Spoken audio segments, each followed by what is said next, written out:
All right, so welcome back to the program. I hope you enjoyed our first program. I do. I hope you do. I hope you did, I should say. And I want to thank you for coming back. This is Living and Surviving in America. That's the name of the program. And I want to welcome you. Thanks for joining us, okay? Oh, thanks. That's wonderful. Okay. We'll have a good time, I'm sure. At least I hope so. I really do. So. Are you ready? Yes, I'm ready. Yes, I am.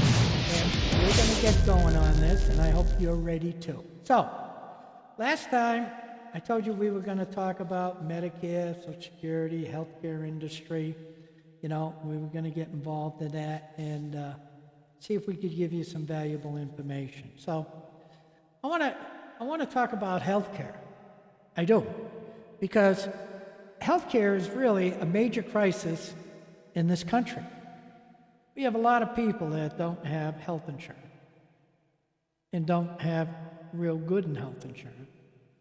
And we have people that have health insurance that can't afford it. Too expensive. Just too expensive. You know, we have some that buy it, so expensive, can't afford it, they have to let it go. You know, they have to find something. Because my understanding is that it's mandatory to have health insurance covered. You have to. So, if you're employed and your company provides health insurance, good for you. At least you have it. If you're a family and you have a bunch of kids, 2 or 3 kids or 4 kids, health insurance can be very expensive. It can be because kids are going to go to the doctor in the hospital just growing up. Just from falling down and scraping their knee or breaking their ankle or their finger or cutting themselves, you know, or swallowing something they shouldn't have swallowed.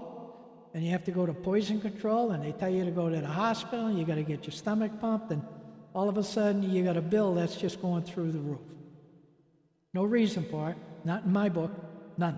None whatsoever. I used to sell health insurance years ago. I did. And I was very good at it because I figured out a way. I did. I figured out policies, how to put policies together that will give families coverage, good coverage, up to $1 million worth of insurance coverage. And it wasn't expensive. It wasn't. And for some reason, they got rid of a lot of those policies I used to sell, and that's a shame. It really is. It's a shame. You know, because they served a purpose. They did. Now, there are some companies out there right now that offer, like, accident insurance. And you should buy them.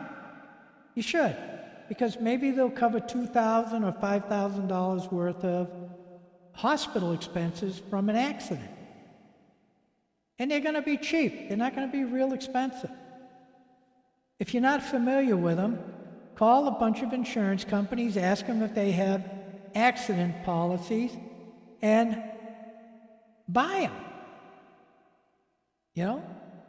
There's an insurance company out there right now that's offering to buy cash to use for health insurance. It pays you cash. You know, you ought to call them. I'm not plugging any one company. I don't want to plug any one company. I want to keep this show completely unbiased.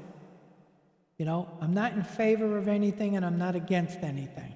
I'm trying to provide information to help you. You'll need to do the research, the legwork.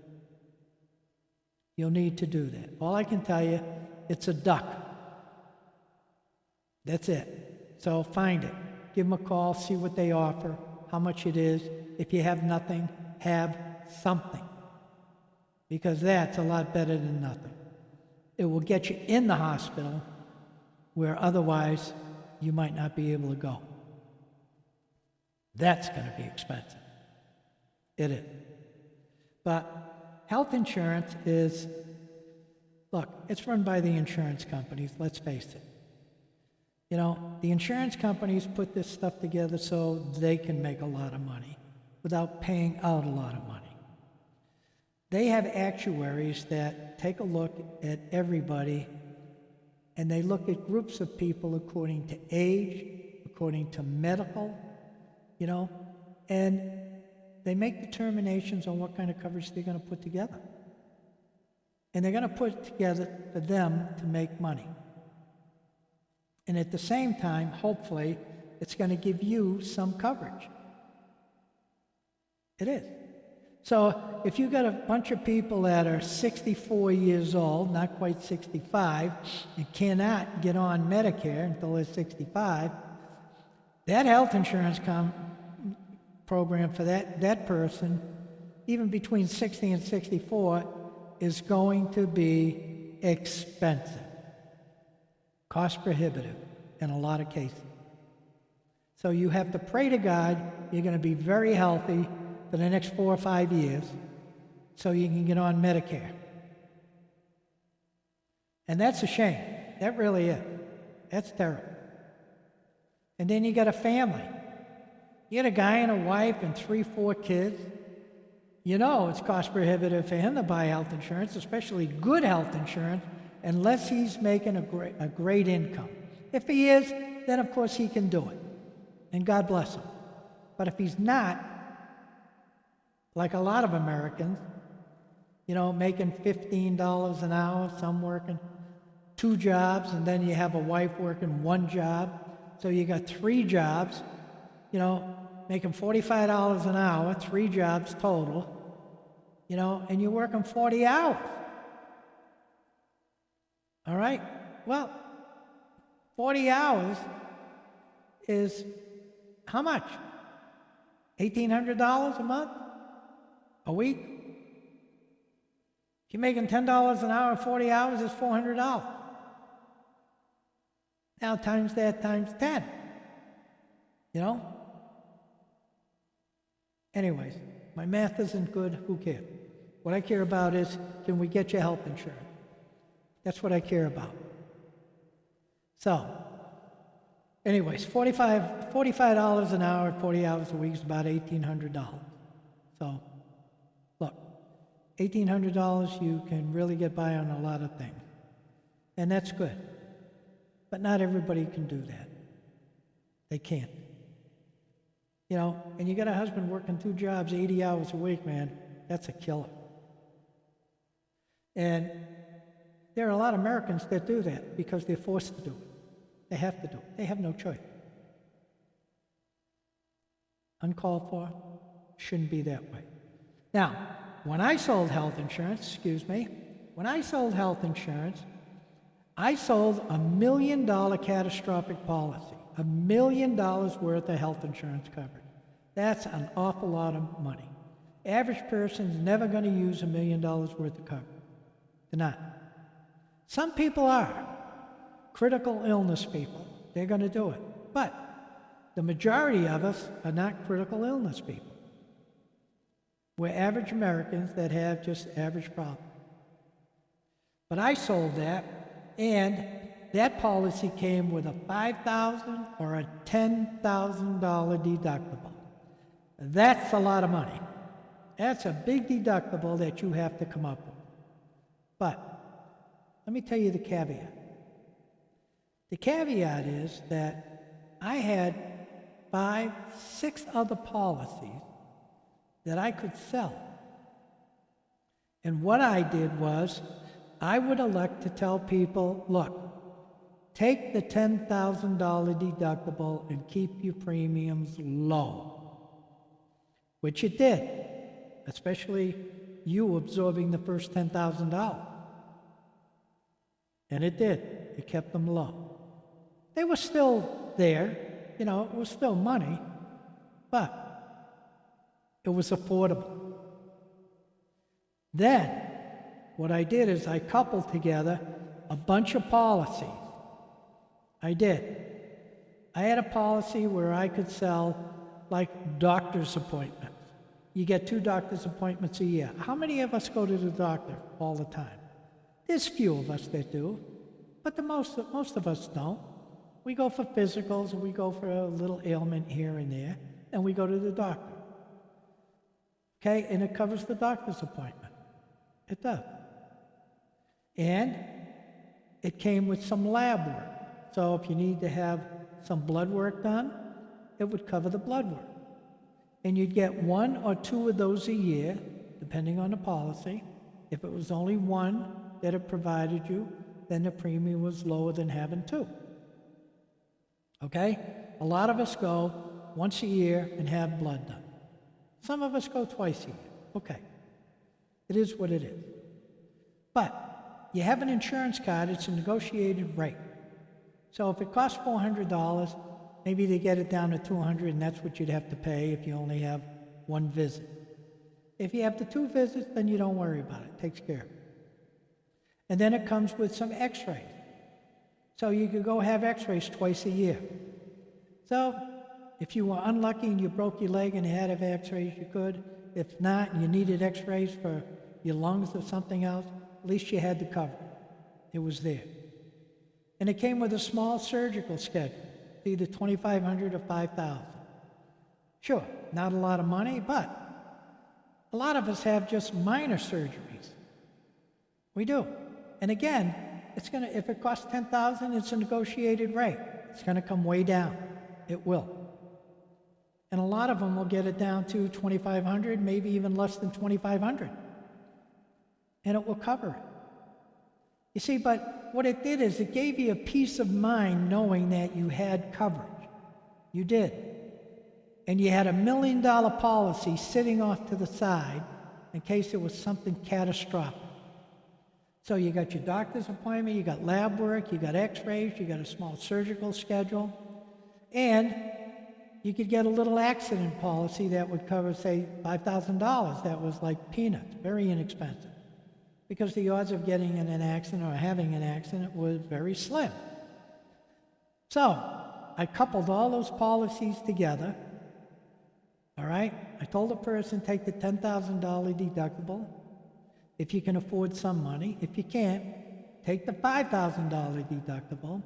And these supplemental policies, when they're all added together, will cover the $5,000 or more, which will wipe out your deductible. And then your catastrophic major medical policy kicks in. And that goes up to $1 million. Okay? It gave people a choice. It gave them coverage. It did. It gave them coverage. Now, if they wanted to get the supplementals as a standalone, guess what? They still got an insurance card, they still have insurance, and they still have some coverage. Is it the best coverage in the world? No. But is it better than what you have? The odds are favorable that it is. The most important thing is, if you get in a car accident, you have a heart attack, they ask you if you have insurance, you say yes, you give them the card, they admit you in the hospital, and they start treating you. Then they go to the insurance company to find out what the coverage is. It doesn't matter to you at that point because you got in the hospital because you had an insurance card. Yes, you're going to have an exorbitant bill, but if you didn't have the insurance card, you probably wouldn't have got in the hospital. They probably just would have stabilized you and sent you home, because by law, it's all they have to do. I've experienced that firsthand with a guy that was next to me in the hospital. He was on the other side of the curtain. I was listening to the doctor talk to him. And he said, look, you have no insurance, I can't treat you. So, but I'm going to tell you what you can do to help yourself. So it might take a while for you to heal, but I can't treat you. And I'm sorry about that, but you have no insurance. So he told them. The guy was livid. He was. He was in a lot of pain. And they sent him home. They did. The guy was very belligerent. He was out of hand. They had to call security, and they escorted him out of the hospital. He had no insurance. Now, if he had that supplemental coverage, they would have just treated him and took care of everything they needed to take care of, and then they would have sent him a bill. And either the supplemental would have covered it all and he wouldn't have had a bill, and it'd be well, or he'd have to pay a little bit. But he didn't have it, because the insurance companies now don't offer it. At least I haven't found any. Yes, there are some companies out there, the one that has the duck that advertises and you buy money. That's what you do. You buy money to use in the hospital. So, it's better than nothing, isn't it? They have companies that sell accident policies. So if you get in an accident and you buy $2,000, $5,000, or $10,000 worth of coverage, if you get in an accident, you got coverage. You have an insurance card. If it's an illness, you don't. But that's a gamble, isn't it? You see, so there are some things you can do to take care of yourself if you have nothing. You just have to call the insurance company and you have to find out. You know, or call the doctors and see if they know insurance companies that have supplemental coverage. You know, some of them do. Maybe a lot of them don't. Who knows? But that would be your job to find out. And believe me, if you have nothing, you'll be very thankful to have something. You will. So, it gives you something to think about, gives you something to look for, gives you something to work on. Might give you just a peace of mind to know that if you can get something that's affordable, you can get an insurance card and go to the hospital. So, that's going to be it for our show. I hope you got a good benefit from it. I hope you learned something from it. I hope it gives you something to look at, something to think about. You know, all hope is not lost yet. Work on it. Find it. Take advantage of what you can. You never know when you're going to go to the hospital. Because when that day comes, that's when you're going to wish you had $1 million worth of coverage. So, do the best you can and find it. Okay, so I hope you enjoyed the show. Did you enjoy the show? Come on. Did you? Yeah. All right. I'm glad you did. Thank you so much. So, we are going to talk next week. We're going to talk about Social Security. We're going to talk about Medicare. We're going to cover that. You know, we may cover a couple of other topics. Just depends on the time. Don't have a lot of time. But I'm trying to bring you information. I'm trying to bring you information to give you a peace of mind that living and surviving in this country can be a lot easier than it is if you take some steps. But you have to take some steps. You have to do the work. Because they're just not going to come around and say, here you go. It doesn't matter if it's fair or unfair. It is what it is. So it's up to you. Be a good person. Be righteous. Do your due diligence. And get out there and start looking. Start taking care of yourself and your family and everything else. Do that. Okay? And then down the road, we're going to talk about the Supreme Court. You know, we already mentioned that in the opening program about term limits for them. And I'm going to keep bringing that up because I really believe Supreme Court justices need term limits to keep them on. I do. And keep them doing what's right for you. I do. Okay? So, we're going to talk about that. We're going to talk about diabetes. 1 out of 10 people in this country have diabetes. That's not healthy. That's not good. Is there anything we can do about it? You're going to be surprised to learn that there are a lot of major things going on right now. I was shocked when I found out especially when they were using stem cell research to take care of diabetes, to regenerate the pancreas to produce insulin. That's incredible. It is. You see, when you do a little work and a little research, you can get information, and you can get vital information that you need.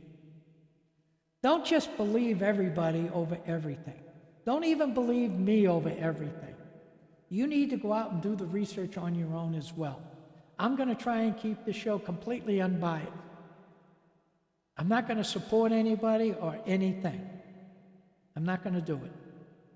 I'm going to try and give you the facts on what you need to have to live and survive in the United States of America. So, I hope you enjoy the show. I really do. And I hope that you'll tell your friends and tell your enemies, because everybody needs the information. So until next time, I want to wish you well. I want to wish you safe. Please take care. Please be healthy. Thank you very much. See you next time.